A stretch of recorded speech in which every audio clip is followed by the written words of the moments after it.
In very distant lands, there lived a young man. He was neither a noble nor a brave warrior. He was just a young man who carried water in 2 jars, which were more than just utensils. They were his silent confidants on his daily journey. Every morning, the young man would set off to the riverbanks, fetching water to sustain his family. His face reflected the purity of the morning, and in his heart dwelled the hope of dreams yet to be realized. Upon returning home, after quenching his family's thirst, he would turn the profits from selling the precious liquid into care and love for his own. These jars, touched by the essence of the kingdom, came to life through the young man's love and dedication. But amid the perfection of one, the other had a crack, an imperfection that became more evident with time. While its companion remained intact, the cracked jar struggled to hold half the water, slowly losing it through the cracks in its clay. Each drop lost was an echo of its imperfection, plunging into a sea of insecurity and guilt. Tormented by the idea of being replaced, the cracked jar finally confessed its secret to the water-bearer, offering to be exchanged for a flawless vessel. The young man's response was a serenity as vast as the horizon. He questioned why the jar felt ashamed, questioning the need to hide its imperfections. The water-bearer revealed that he understood the crack as part of the jar's journey, accepting it fully. In this realm of whispers, acceptance transformed imperfection into beauty, and the cracked jar found peace in embracing its uniqueness, while the water-bearer continued his journey with love and compassion for his faithful companions. In a world where perfection was valued above all, I, the humble worker, found myself under the constant weight of a fracture that faithfully accompanied me. Day after day, I witnessed losses in my trade, losses in my family, perhaps even hurting friends. But was that enough reason to carry so much shame? The young water-bearer listened attentively to the words of his clay companion.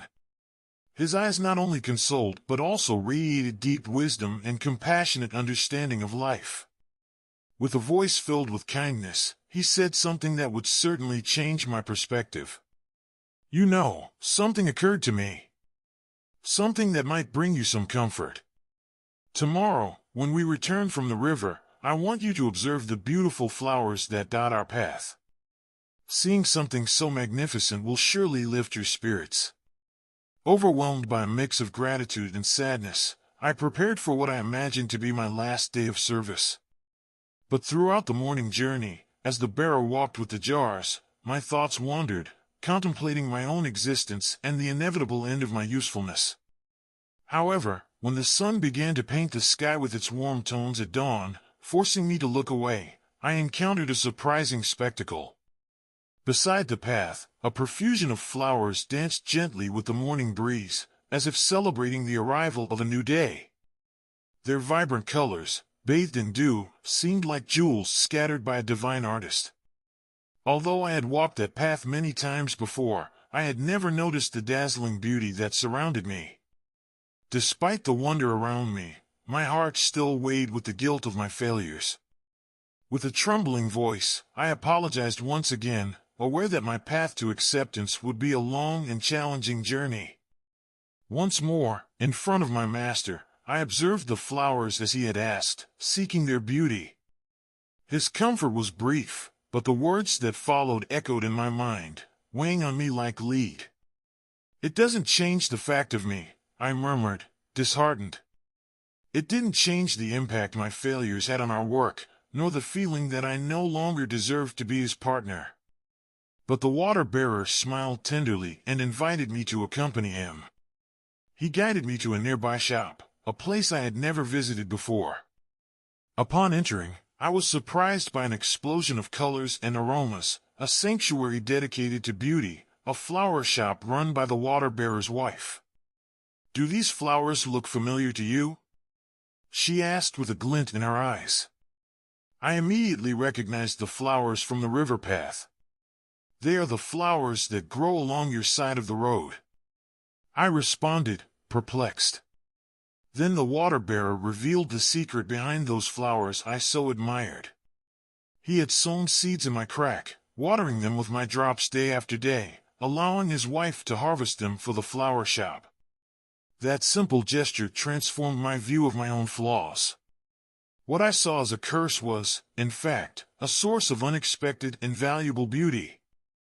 I realized that perfection does not lie in the absence of flaws, but in the ability to find harmony and purpose even in imperfections. The water-bearer, with his loving words, showed me that each being is unique and has the potential to make a positive difference in this world. What usually stops us is not understanding this. Reflecting on this revelation, I realized that every time I felt inferior or insufficient because of my flaws, I was ignoring the value they could have. Now I understand that every part of me, even the one I consider defective, can contribute to my growth journey and make me a better person. So, I ask you, have you ever felt like the broken jar, inferior and insufficient?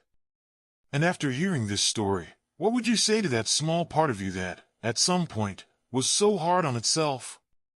Leave in the comments what you think of this reflection. We want to know a little about your story. If this message touched your heart in any way, please share it with your friends and subscribe to our channel. Leave in the comments your experiences, something that has left a mark on your life so far, and share your stories and experiences with us. May God bless you, and we hope to see you in the next video.